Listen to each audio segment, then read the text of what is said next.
Well, good morning, everybody. My name is Will Landers. I'm the president and board chair here at the Brazilian American Chamber of Commerce. It's a pleasure to have you all here with us today to talk about this very important changes that we're seeing in the taxation in Brazil as we look to reconcile our tax system with the OECD's global entity-based erosion Pillar 2 regulations. Brazil issued a couple of instructions and provisional measures earlier this year, and these legislative and administrative measures introduce an additional social contribution on net income to ensure a minimum effective tax of 15% for multinational enterprises. This move is part of Brazil's commitment to fair taxation within the global economic framework, which will further its reputation as a transparent and equitable jurisdiction for multinational business operations. We're here at the Chamber. We're thankful for Finocchio and Ustra Advogados who are organizing this event. And I want to pass on the word to Bruno Marques Santos, who's a partner there, who's going to lead our panel. Bruno. Thank you. Thank you so much, Will. Good morning, everyone.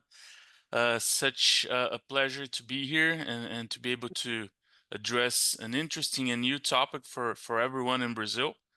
I'd like to especially thank Nathaniel Loria, who is the director for the Extraordinary Secretariat of the Tax Reform within the Ministry of Finance in Brazil, as well as a researcher and a professor in Brazil, and previously a partner in Brazilian firms, for being here with us today.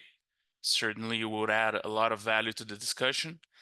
And also to thank Nate Carden, who is a specialist in international taxation and a partner at Skadden Arps, and who would be able to join us and to share his experience, especially looking at the fact that, I mean, in the US, I believe that companies and tax practitioners have been more used to these discussions, and so he will be able to add value a lot to the discussion as well.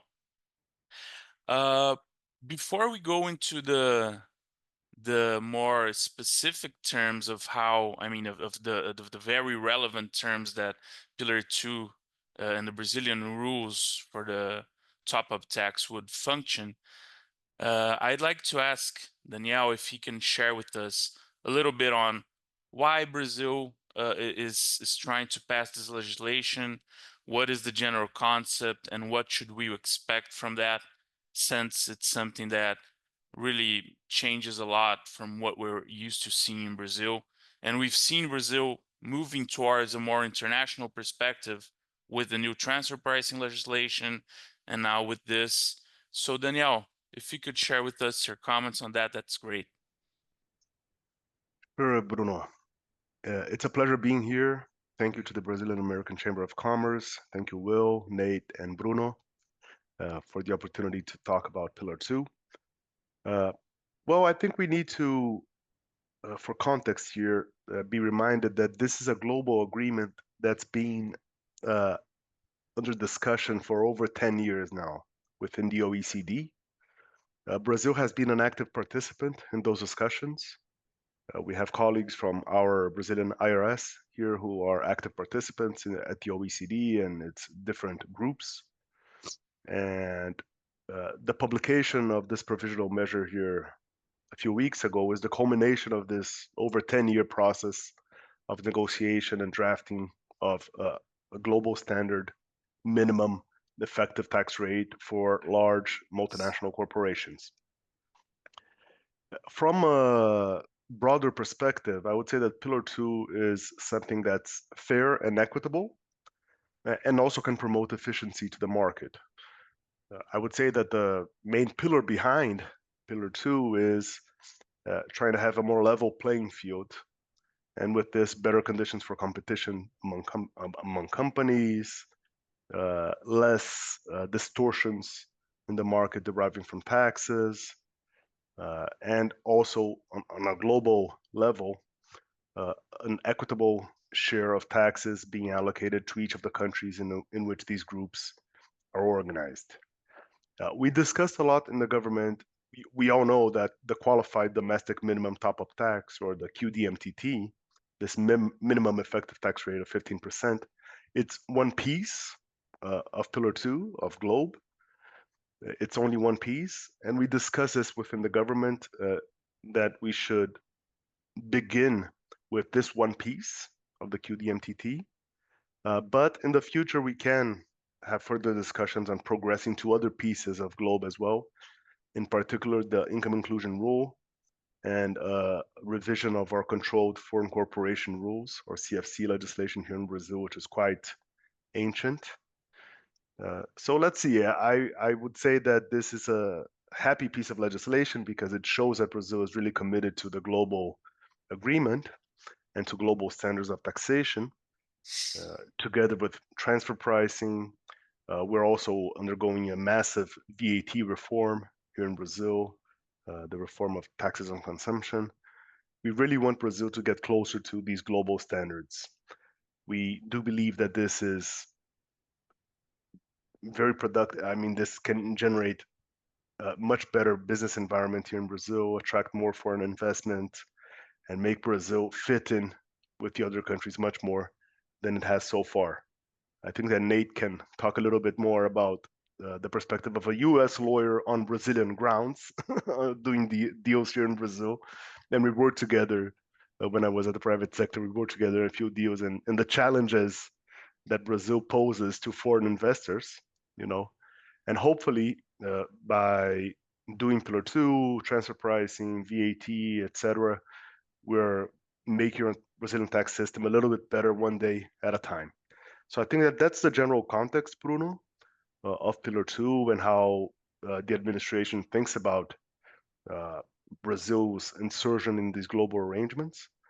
But we can obviously discuss the rules and the details and so on and so forth. Okay, so back to you, Bruno. Sure, and Nate, I mean, since Daniel asked you to make some comment, I think it's always interesting if you can make some initial comments as well from a U.S. perspective. Yeah, absolutely. It's very interesting. And, first, thanks to everybody. Thanks for the invite. Happy to join. I feel a little bit in all of these international panels about Pillar 2 like a visitor from the future, because we've had rules like this in the United States, guilty for the better part of a decade, Subpart F for 60 years. And so a lot of these rules, even though it doesn't necessarily appear that the US is going to follow them chapter and verse, a lot of these rules and concepts actually very much mirror the way the current US tax system works, which actually presents some challenges in terms of the US getting on the train.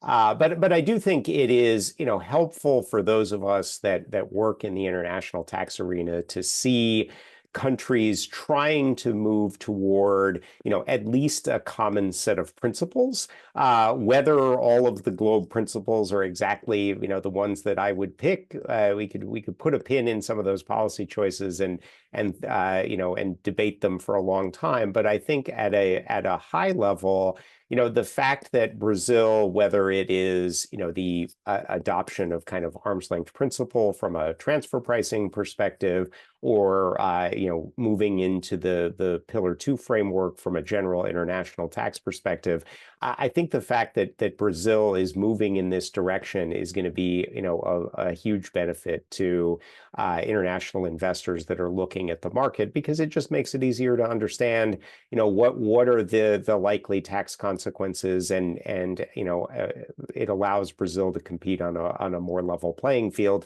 because people don't come into the country not knowing what to expect. So the sort of familiarity of the system, I think, is something that is great, even if a lot of the details, maybe leave a little bit to be desired.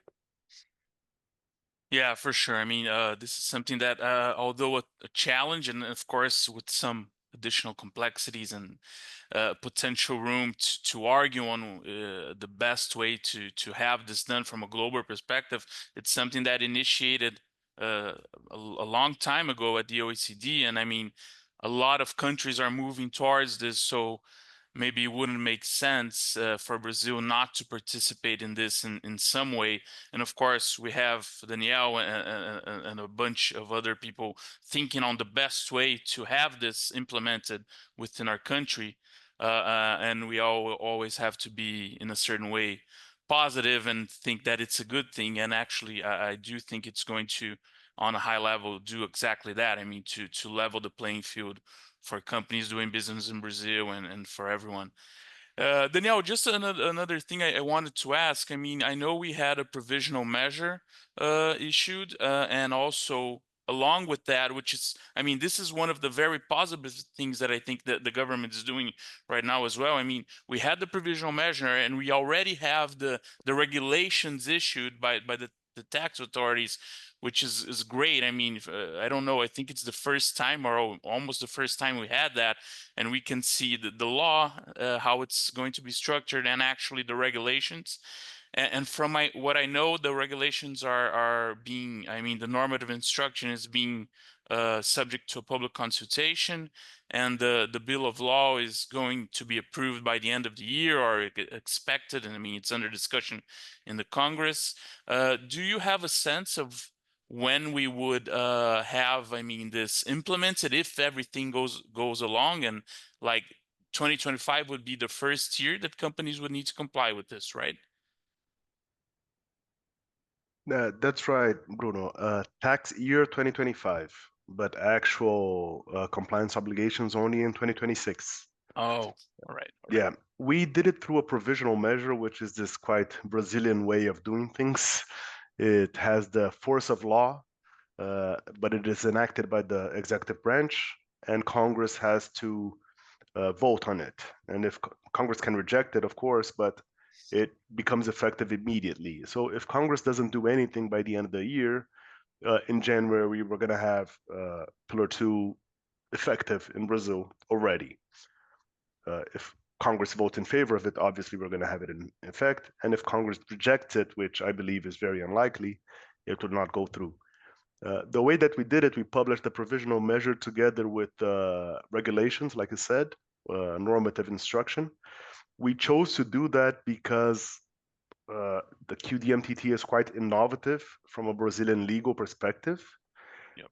Here in Brazil, we're very rigid in terms of legality and taxable base of income tax, the realization concept, you know, a few of the legal discussions that the US is having right now as well, you know, in terms of income taxes with these recent decisions. But here in Brazil, it's quite rigid. So we chose to be a little bit more conservative and say, look, let's publish this at least 90 days before the end of the year, so that we have the 90-day waiting period for the social contribution, whatever. Yep. And do it both for the provisional measure and for the normative instruction, so that the full picture is seen by the taxpayers. And the full rules are already public, you know. And I think that makes it easier for companies to prepare. And it also gave us the opportunity to open up for public consultation and for comments by the end of the year on the normative instruction as well. So we were quite concerned about this 90-day waiting period that we need to observe here in Brazil. Because in addition to doing it through a provisional measure, we also did it through our social contribution on net profits, which is the sister to the corporate income tax here in Brazil. And it's a little bit more flexible in terms of the constitutional framework of the tax. So we thought that it would be safer from a constitutional perspective to implement Pillar 2 in Brazil through the social contribution and net profits, and not through the corporate income tax per se. And it has its own sets of rules, you know, including the 90-day minimum waiting period in order for the law to become effective. In Congress right now, Bruno, we're discussing the bill. We're receiving some pressure to discuss the income inclusion rule together with QDMTT. Like I said before, we only moved on with QDMTT, which is the minimum top-up tax, but we still have quite ancient controlled foreign corporation rules. So in Brazil, for those who are not familiar with it, our subpart F, Nate, let's say, it's way too broad. So basically, any Brazilian company with a foreign subsidiary has to automatically tax the profits of the foreign subsidiary here in Brazil at our nominal tax rate of 34%. Even if that foreign subsidiary is an operational company in a non-tax haven jurisdiction. So it's really, really aggressive the way that our CFC legislation works. It comes from the early 2000s. In fact, when I graduated from college, this was the matter of my study. But it's way too aggressive. We don't have the passive income test. We don't have the jurisdictional test. Don't have anything like that. It went through a revision in 2014 after a big judgment by our Supreme Court. In that revision in 2014, a few tweaks were made to the legislation. Sort of, something that's also typical to Brazil, our jeitinho, the jeitinho, which is the remendos or the tweaks. So what we did in 2014 was we still have the very, let's say, aggressive law, which applies to all of the foreign subsidiaries. But if you have an industrial plant elsewhere, you can get a presumed credit of 9%, which reduces your nominal tax rate from 34 to 25. And if you're operational, you can consolidate your global profits. So you have sort of two tweaks or two jeitinhos that softens the application of our CFC. And those two jeitinhos, they expire by the end of the year, and we need to do something about it. So the current discussion with Congress is, what should we do? Should we simply postpone the two jeitinhos and, for an additional 2 years or so, and then sit down and have a proper discussion on CFC? Or should we go all hands on deck, and try to draft something really quickly, either by the end of the year or by January or February or March when the provisional measure expires? So this is the current state of the discussions. We need to do something about it. We cannot, as the administration, we cannot just sit silently, because if we don't do anything about it, our CFC is going to go back to 34%, which is way too high for our companies and penalizes a productive investment outside Brazil. It incentivizes inversions of the headquarters to, the Caymans or the UK or elsewhere. So it's really quite ineffective, our CFC legislation. So I would say that the discussion is much more on CFC than on QDMTT. I think that companies are dealing well with QDMTT, but they have presented this fair claim that we should use this opportunity to review CFC as well. Let's see how it goes with Congress.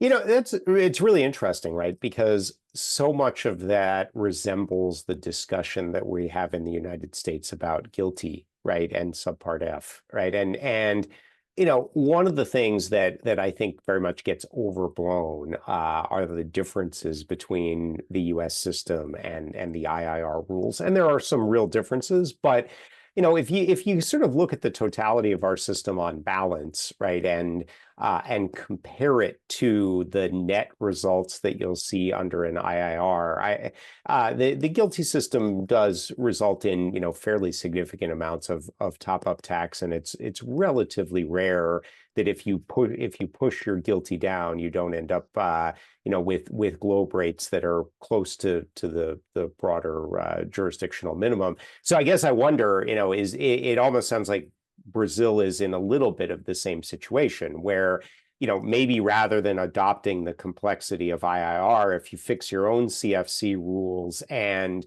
there is a broader global recognition that where you have CFC rules, then that have an effect similar to an IIR, let's just leave people alone, right? And so maybe we don't need the level of Pillar 2 purity that sometimes people seem to think we need. Given systems like ours, given systems like yours, you do wonder if the more natural landing spot for the international community is something like that, as opposed to, everyone has to follow every sentence of the agreed administrative guidance. Yeah. So I mean, that's great that we're at this discussion, because at the very core of all of these subpart Fs and guilty and income inclusion rules and our full inclusion rule that's not very good, right, Daniel? So at the very heart of this, I wanted to just have a very broad overview of what really I mean, as a tax practitioner and looking at clients, what I think we should be looking at for the top-up tax in Brazil. And at the very core of it, actually, it's understanding how the effective tax rate is calculated and how current and deferred taxes impact this, which I believe is somewhat at the heart of every of the discussions that happen around the world on how to tax profits and how to tax both local profits and offshore profits. So getting into a little bit of details of how the Brazilian framework for the top-up tax is currently, I mean, designed, and as Daniel said, is under discussion at the Congress. Let me just share with everyone a little bit here, some slides that we put together here. So I think we pretty much covered first item. I mean, why Brazil is moving towards the top-up tax and what's the implementation timeline. Let's take a look now of what would be in-scope entities. I mean, who does this apply to? And we're going to try to explain it on a very high level for everyone, how it applies, and maybe take a look at the main differences and the main discussion points or hot topics that we have within our local Brazilian corporate income tax rules that could make companies ask some questions and think about, well, maybe I should be looking at this. I mean, it's not something that I shouldn't look at, and it's something that I for sure need to assess and to calculate. So who is in scope? I mean, any company that's within a multinational group that has 750 million euro total revenue in any of the two of the previous 4 fiscal years. This is calculated using financial statements under IFRS or local GAAP. One question that we've been getting a lot from our clients is, I mean, is this applicable to everyone, or do we have any safe harbors? And the legislation in Brazil provided 2 safe harbors, which is pretty much consistent with the model rules. The transitional safe harbor, which applies from 2026 to 2028, basically using country by country information to make a de minimis test on revenue that's lower than 10 million euro and profits and loss lower than 1 million euro. Or if it can be demonstrated that we have an ETR that's higher than 16 and 17%, depending on the year, or if the profit is equal or lower to than the substance-based exclusion, which is another rule that we're going to go through very quickly. And a permanent safe harbor as well, which is basically same concept as above with the little differences that would be applied, I mean, throughout all of the applications of the year post 2028. So this is just for everyone to kind of have a sense on who and what types of companies would need to stop a little bit and take a look at the rules. So if you are within a multinational group with more than 750 million total revenue, then you should stop and take a look at this. And then, as Daniel said, this is under discussion in the Congress. Maybe it's a good time to start doing this, and since next year, potentially, we could have new rules.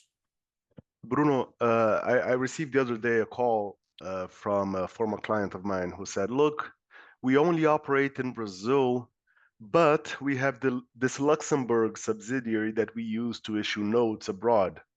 Am I a multinational entity or not? And I said, well, yes, you are. So I think that people need to be aware of this. And since Pillar 2 was born within this global arrangement and how to allocate profits country by country, you know, even using the same threshold as the country by country reporting, it only applies to multinational entities. But this is something that is one of those things that we should think about. I mean, it's quite funny that a company that operates in Brazil and issues notes through Luxembourg is within the scope, and another company that operates in Brazil and issues notes in Brazil is outside of the scope. It's quite curious, this discrimination factor here. Just something to think about, as Yes, we for move sure. And forward. I mean, that's something that everyone talks about, and a lot of companies use the structure of having an offshore entity to issue notes or something like that. And I mean, you've become a multinational group, so you need to assess the applications of the rules. So for sure, that's something, I mean, not very I mean, it's not everyone's not thinking about it, but we think we should be thinking about it. And also another question I have been getting a lot, and we're going to try to give you a high-level case analysis. So this is actually a real case of a client. Of course, we've adjusted a little bit, but pretty much the concept is the same from this effective case. And the first question is, well, we have a very high nominal CIT rate, so I shouldn't be worried at all about having to comply with a minimum 15% ETR, effective tax rate. Let's take a look if that's really true. First, looking at the Brazilian perspective, and then looking at how we should calculate the effective tax rate under the top-up tax or the Pillar 2 rules that we're going to potentially have next year. And you will see that it's very different looking at the nominal rate and looking at the effective tax rate, especially if we consider the calculations done in relation to the new Pillar 2 rules. So this is a very basic example. And the first thing that we get is that Brazil has a lot of tax attributes and deductions that companies can make to the taxable base. So, for instance, the goodwill amortization, which is something that, I mean, a lot of companies have in Brazil. We have R&D incentives that give a deduction directly from the tax base in a position to giving you a tax credit of some sort. We have, I mean, companies in Brazil tend to have a large impact from foreign exchange variation because companies can elect to recognize this on a cash or on an accrual basis, and that tends to give as well timing differences. So we have potentially a company that has a fairly roughly a lot of tax deductions that are, so to speak, timing differences, and we would need to understand to what extent this is actually a timing difference that leads to deferred taxes, or if it's purely and simply a tax deduction that you get. And we had a legislation that largely impacted a lot of companies until last year, which was changed as well, which was the government grant legislation, or the Subvenção para Investimento. And that led to a lot of companies having, I mean, huge amounts of tax losses and huge amounts of exclusions from the tax base. And I think that, I mean, this is something that the legislation changed, but there are still some companies that use the old rules because of rulings that they have from the judiciary, or because of an interpretation of the law, or I mean, a lot of reasons, but there are companies that are still using that, and maybe this is something that's not a timing difference, and we'll see how this could impact the Pillar 2 ETR. So taking a look at what is actually important here, I mean, when we look at current taxes, we have a 16% effective tax rate, even though we have a nominal 34% rate. And if all the deferred taxes are taken into consideration, we then get to something more similar to the 34%. And the big question is, to what extent and how much can I consider deferred taxes and how should I consider deferred taxes within this Pillar 2 ETR. All right, so this is something that we're going to talk a bit now.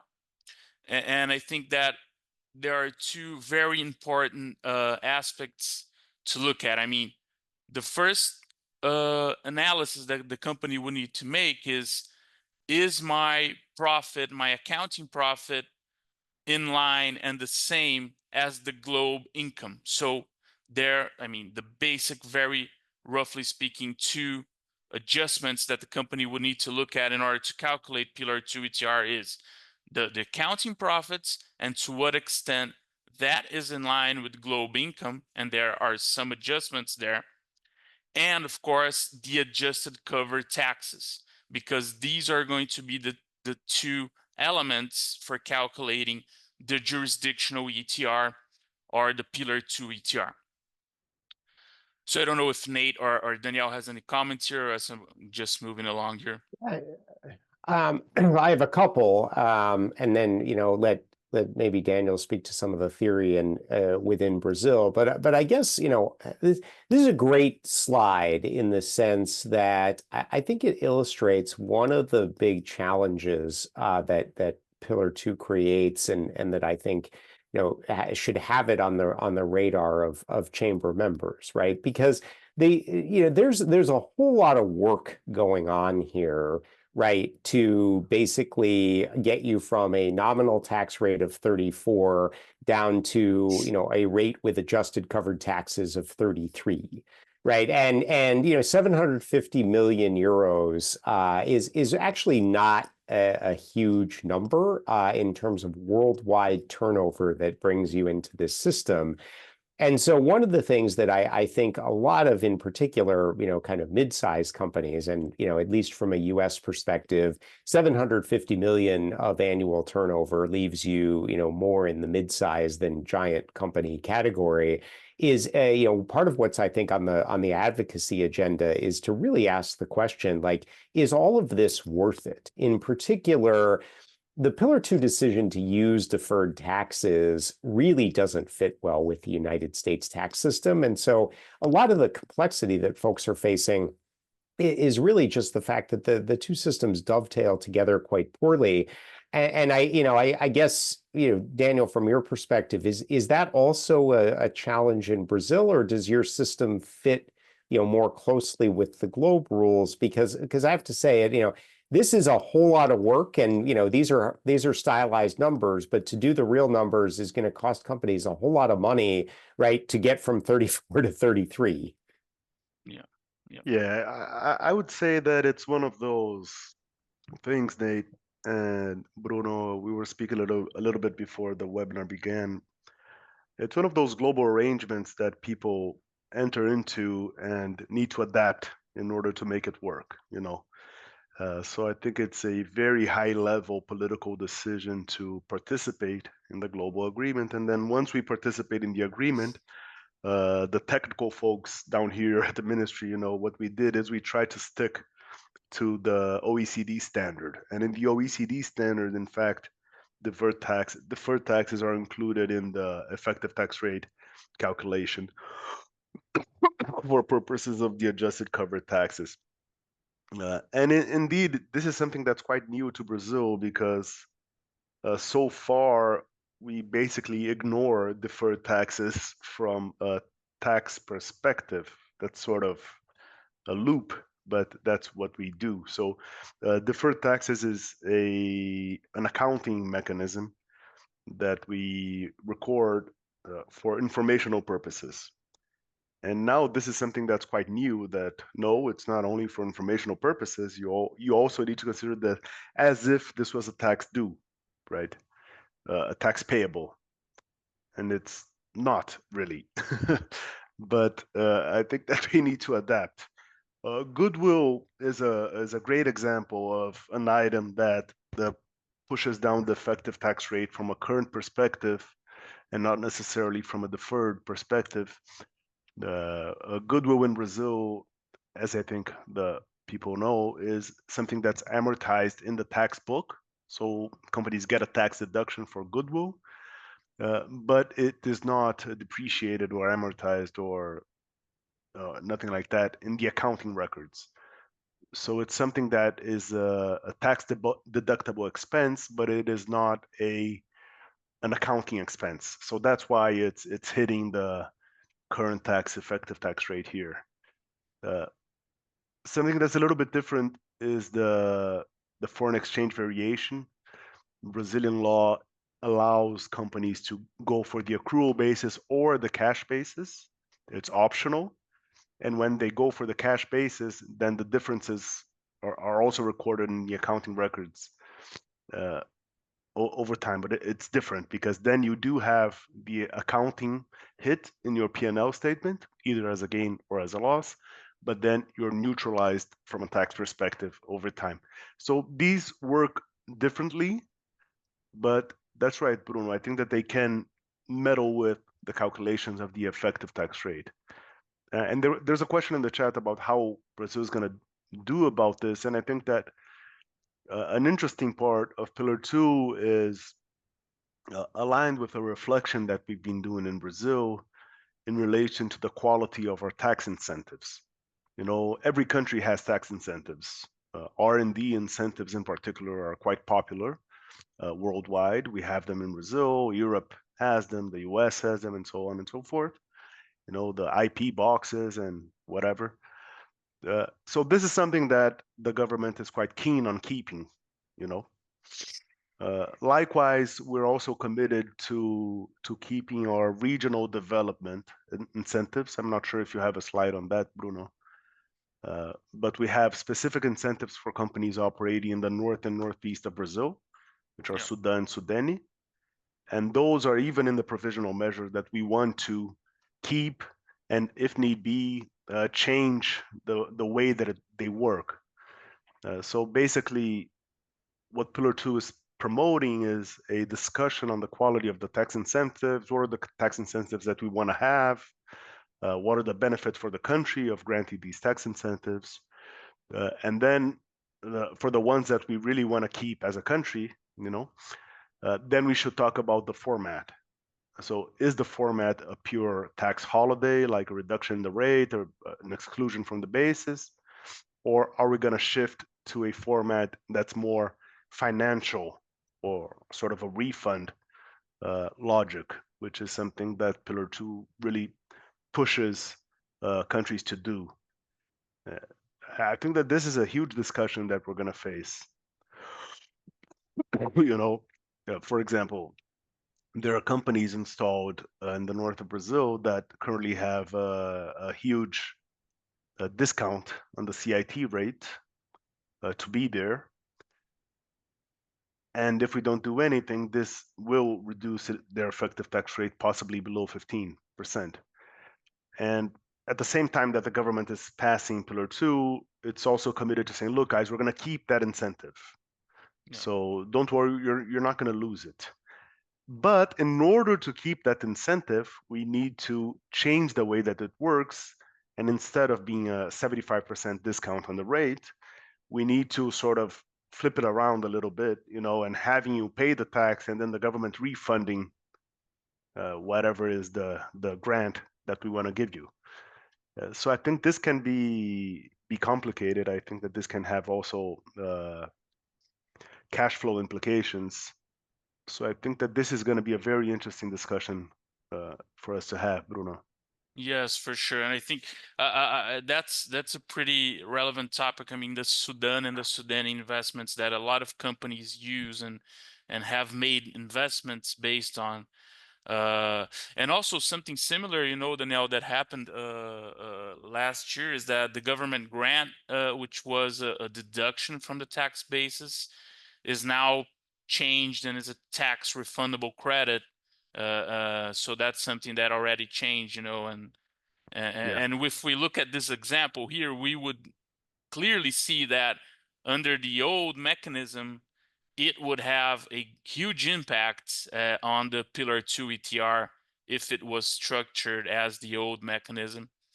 And let's take a look at why this happens. So, I mean, the very relevant aspects here, just to summarize, is we have a high nominal corporate income tax rate that can or cannot lead to a very high effective tax rate, and we would usually depend on the deferred taxes to understand how much of this nominal rate translates into an effective tax rate above 15%. And also that a company that's starting to analyze how the rules apply would basically start looking at accounting profits vis-a-vis globe income rules and exclusions and adjustments that need to be made to the accounting profits in order to achieve the globe income. And which I think might be the most important aspect is adjusted covered taxes, and what types of timing differences and what types of incentives, corporate income tax incentives, the company currently has in Brazil can or cannot be considered as an adjusted covered tax. And why is that? I mean, why is that so relevant? It's because the formula to measure Pillar 2 ETR, which at the end of the day would lead the company to look at and to say that it has 15% or larger effective tax rate, is basically the adjusted covered taxes divided by globe income or loss. And first things that I think are relevant, I mean, a very big percentage of companies have in Brazil the treatment of goodwill. And I mean, could goodwill be included as an adjusted covered taxes or not? And I think there's a rule that's pretty important, is that it's the 5-year recapture rule that we have in Pillar 2. So if that deferred tax is not going to be recaptured and restated or paid within 5 years, can it be considered an adjusted covered taxes or not? This is something that I think would generate some discussions in relation to goodwill. We also have the government grants, like I said, that Brazil's previous legislation had. I mean, maybe something, if we looked at Brazil's previous legislation, that you purely had an exclusion to taxable profit, we could very easily say that most certainly that would not comply with how you could compute adjusted covered taxes.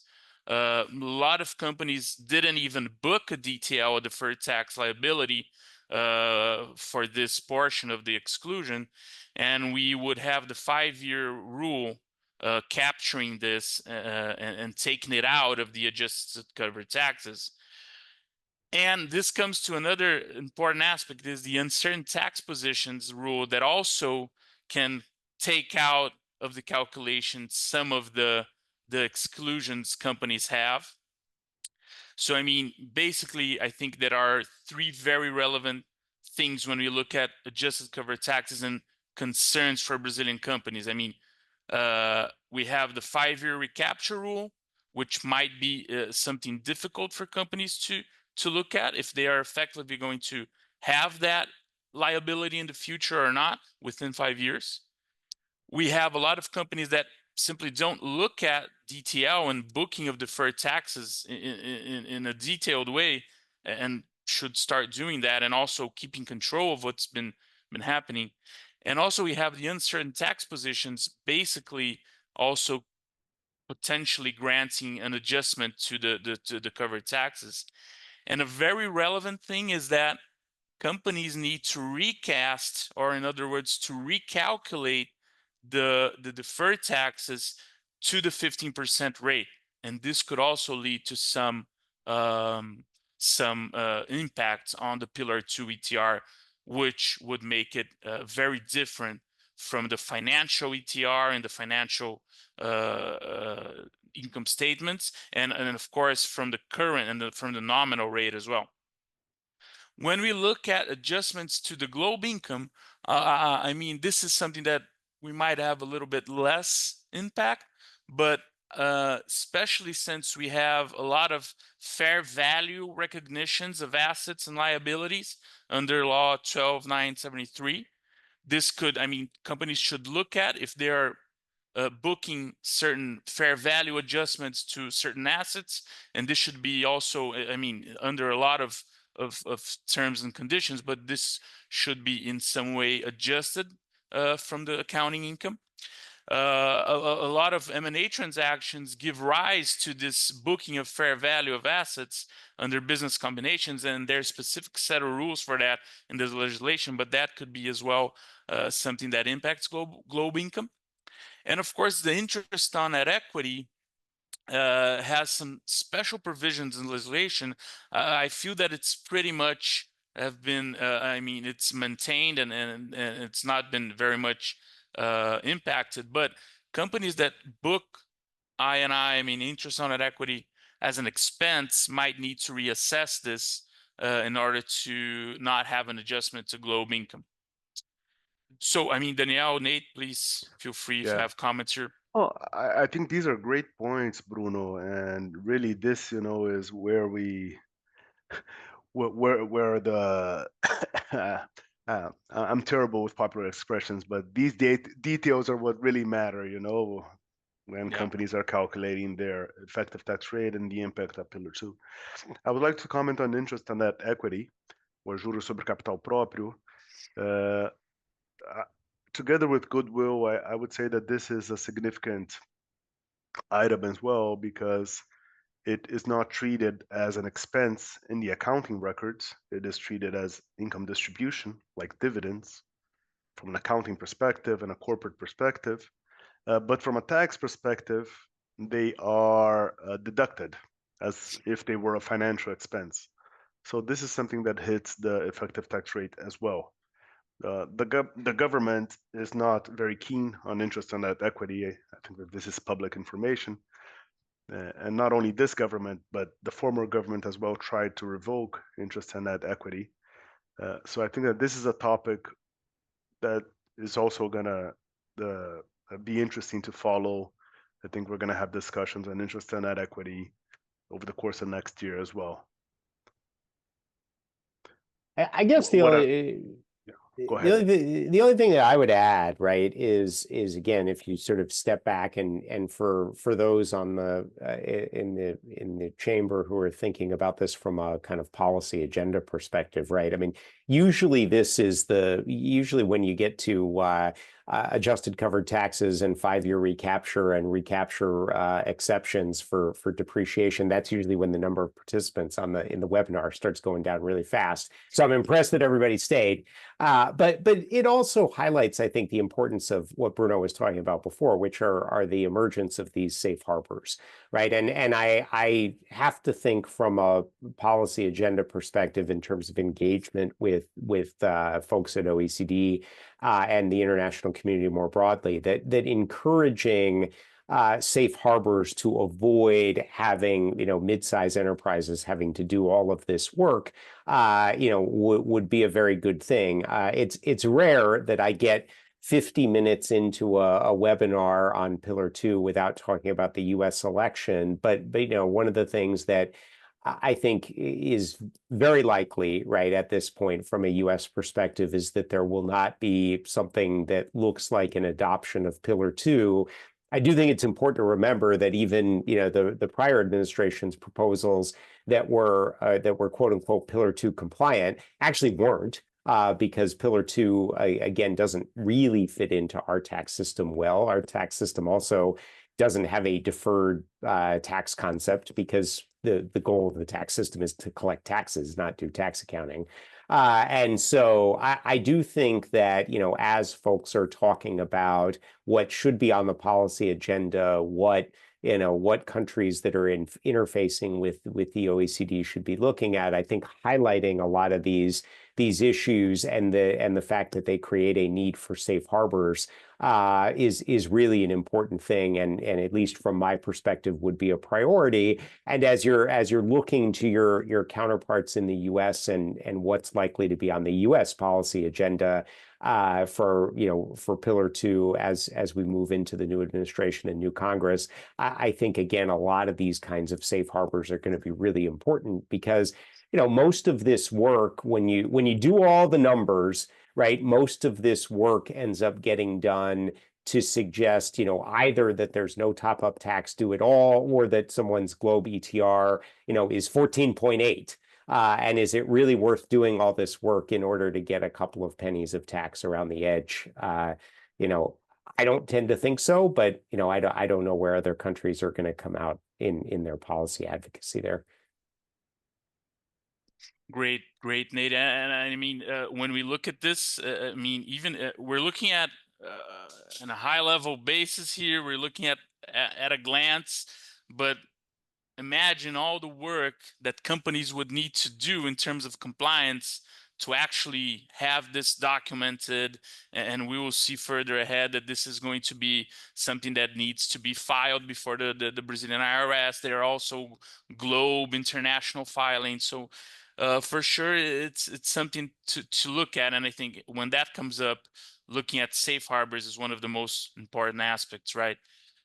So we're going to get back to our example of that company, of this case we're analyzing here, to see if that company that had a 34% nominal rate, a 33% effective tax rate when we computed deferred taxes, which were roughly 17%, and current taxes, which were 16%, if that company, if we calculated it under the Pillar 2 ETR, so to speak, would or would not have to pay any top-up tax on that, or so to speak, in our terms now, the additional CSLL portion of our corporate income tax.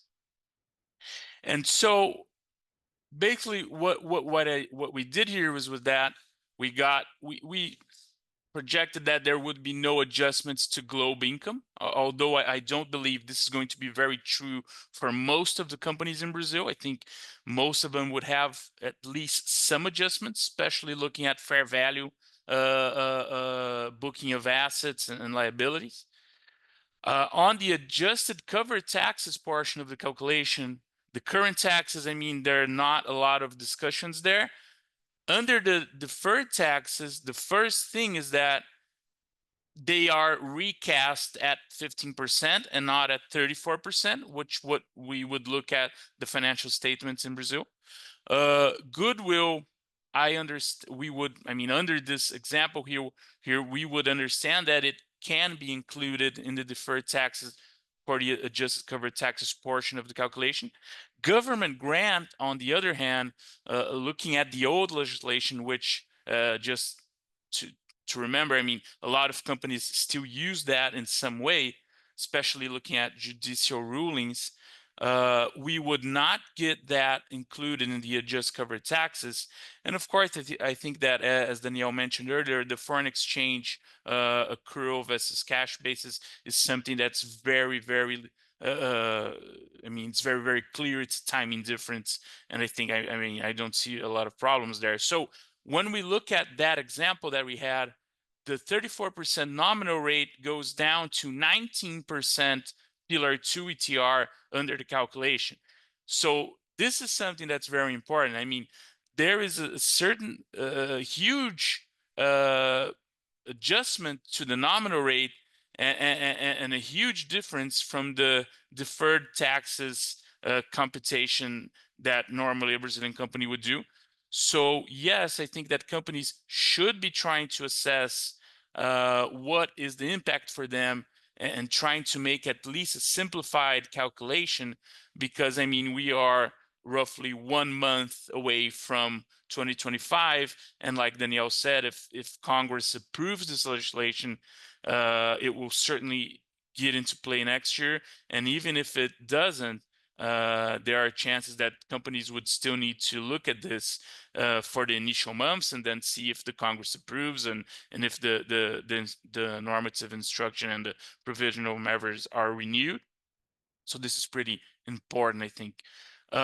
And then, just as a conclusion, I mean, we would need to look at the jurisdictional ETR, which in this example here is 19%, and if that is lower than 15, we would need to calculate Brazil's QDMTT, subject to the global applying the residual rate. I mean, 15 less the jurisdictional rate over the globe income less the substance-based exclusion, which roughly speaking is a 5% exclusion, a deemed exclusion based on eligible payroll costs and tangible assets values.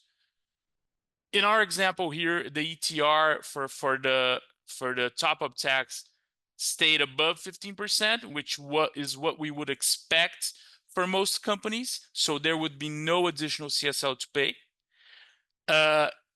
Just in this very simple example, we had to cover a lot of items, do a lot of analysis to arrive at this conclusion. So imagine that within a big organization in Brazil, and even a medium-sized organization in Brazil, which I think is the thing to be on everyone's mind here.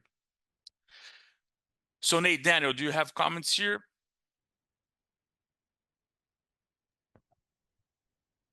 No, not here, Bruno. Okay. Nate, you're on mute. I don't know I'd if say you're- one of the observations that, one of the observations I'd have, right, that sort of ties back to something that Daniel said you all are wrestling with, right, is things like local incentives, right? I mean, you have incentives for investment in certain parts of the country, right? We have similar issues with respect to, for example, Puerto Rico. Our system works quite differently with respect to Puerto Rico than what most countries do, right? And one of the things that's interesting and that people should always bear in mind with the globe rules is they kind of operate on this jurisdiction-wide basis. And so something like the substance-based exclusion, right, that's very hard to target at investment activity in part of a jurisdiction, because what ends up happening is the whole jurisdiction gets blended together. And so things that are aimed at investments in certain parts of a country, just don't fit very well with the system. And so you have to do a lot of math to figure out exactly how much that's doing, even if, for example, you're doing a lot of investment and creating a lot of substance and payroll cost and tangible asset in a particular part of the country, right? It's just, again, yet another square peg round hole problem. Yeah, for sure, for sure. So last comments here, everyone. I mean, it's pretty clear that compliance is something that would be on the top of the agenda for everyone, even if it's very clear for them that their Pillar 2 ATR, their jurisdictional ATR, is high enough and is higher than 15%. They would still need to implement controls and documentation in order to, in some point in time, file this information before the government. And as we said, safe harbors would do a huge job here in helping everyone reduce this compliance work. So keeping track of uncertain tax positions, I mean, this is something that's fairly done here in Brazil. Everyone does this regularly, but there might be another look at this. And when we look at the uncertain tax position concept under the model rules, it's pretty much aligned with the 51% threshold. So, I mean, companies should look at it. It might impact deferred taxes. Booking and having a detailed breakdown of deferred taxes is something that, again, not all companies do in Brazil. It's going to be very important. And creating all the controls and documents to report all of this to the tax authorities at some point. And there's an interesting aspect of the rule is that any litigation in regards to this new rule would make the additional CSL deemed not paid in Brazil. And consequently, if you litigate about the new rules, your parent company would, at the end of the day, not have their top-up tax to offset in the host jurisdiction because it's deemed not to be paid. So this is pretty much it. I'm going to stop sharing my screen. Just a comment on litigation, Bruno. It will be interesting to see how litigation occurs in Brazil, if any, because since Brazil is really abiding by the global agreement and these in scope multinational entities are in scope in Brazil and elsewhere as well. So in the situations in which, for example, Brazil is a subsidiary of France or the UK or Korea or any other country that has also adopted Pillar 2 and IIR, if the guy litigates in Brazil, if he's able not to pay the taxes, then the likely scenario is that this is going to be recaptured outside Brazil, Right. and he's going to have to pay it through IIR. So it's really not interesting to litigate in that situation because he can end up paying double tax, right? IIR, and then again in Brazil if he loses. In other situations in which the group is not within it's not beneath a foreign headquarters that has IIR, we could see some litigation there. So, like for example, the Brazilian multinational group, the headquarters are in Brazil, and he does not invest in any country that has a UTPR, for example. Then we can see some litigation there, but it's going to be complicated as well to litigate because, like you said,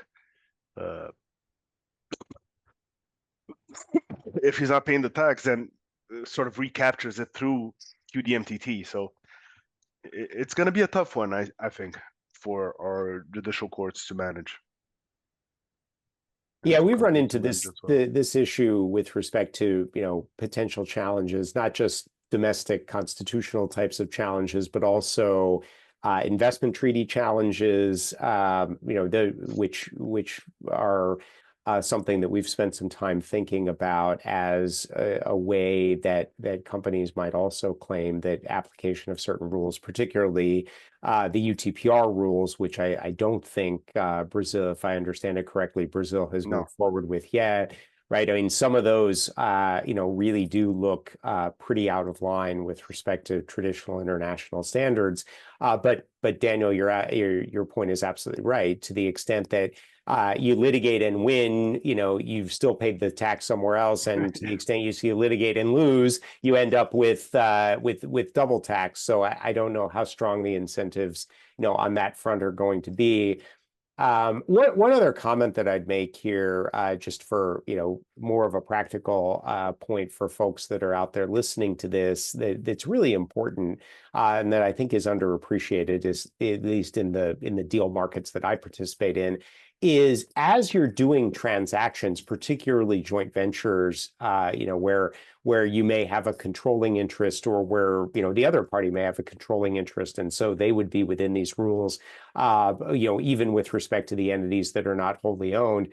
It's really important to think about both what the economic allocation of some of these taxes is going to be, because they do operate kind of within a financial controlled group, even if not wholly owned, as well as what information rights and control rights you're going to have as an entity that may need access to this information in order to compute some of the items that are required for your globe return.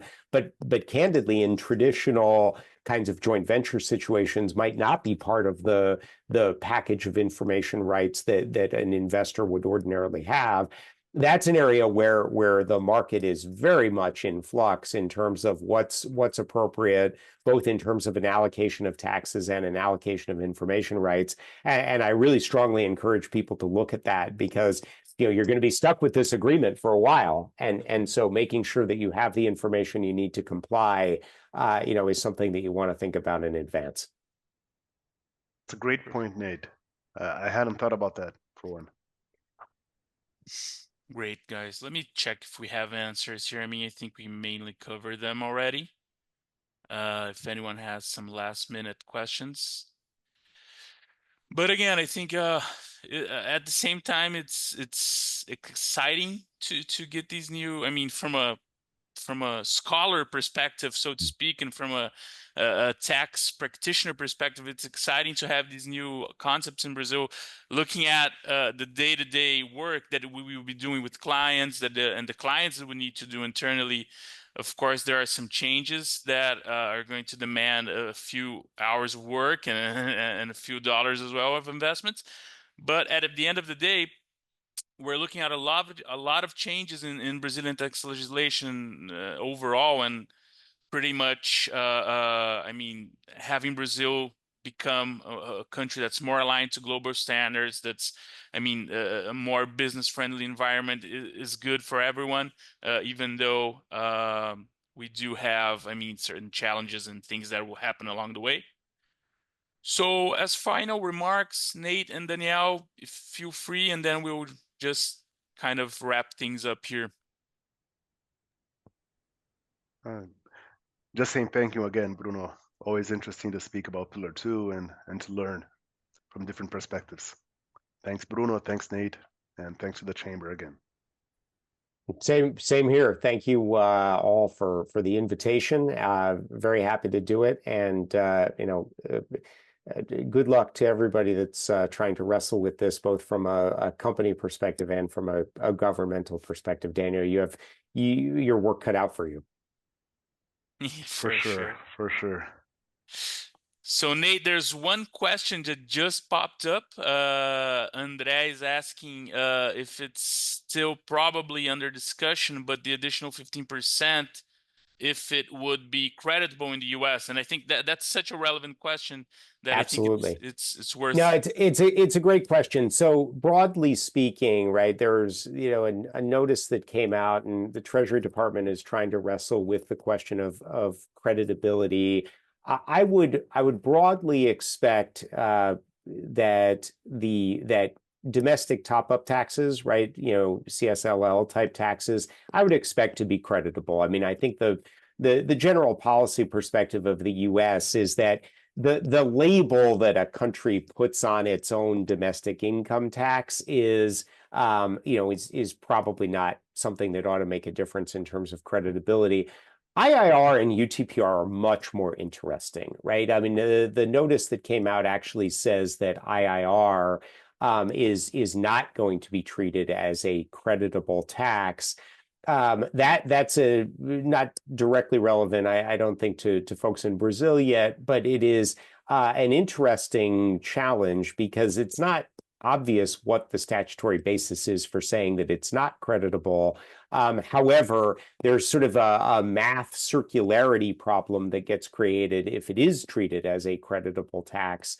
And also it is going to be treated as a creditable tax for some, but not for others, depending on whether you're a minority investor or the full owner as a domestic corporate. So the IIR answer is complicated, but on the CSLL domestic top-up tax question, I think you can be pretty confident you'll get credits for that.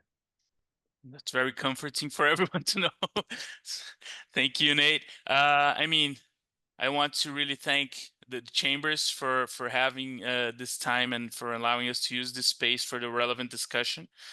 Thank you to all of the participants. I saw a lot of names, familiar names, and I hope you liked it. And I mean, thank you so much, Danielle. You were always so kind to join us in the events and to bring us some ideas and to add value to the discussion. And My Nate, pleasure. it was really a pleasure as well. Thank you so much. Hope we can do other events at the chambers and elsewhere in the future. Thank you all. Thank you all. Bye-bye. Thank you, Have a nice day. everyone. Bye-bye. Thank you. Good day.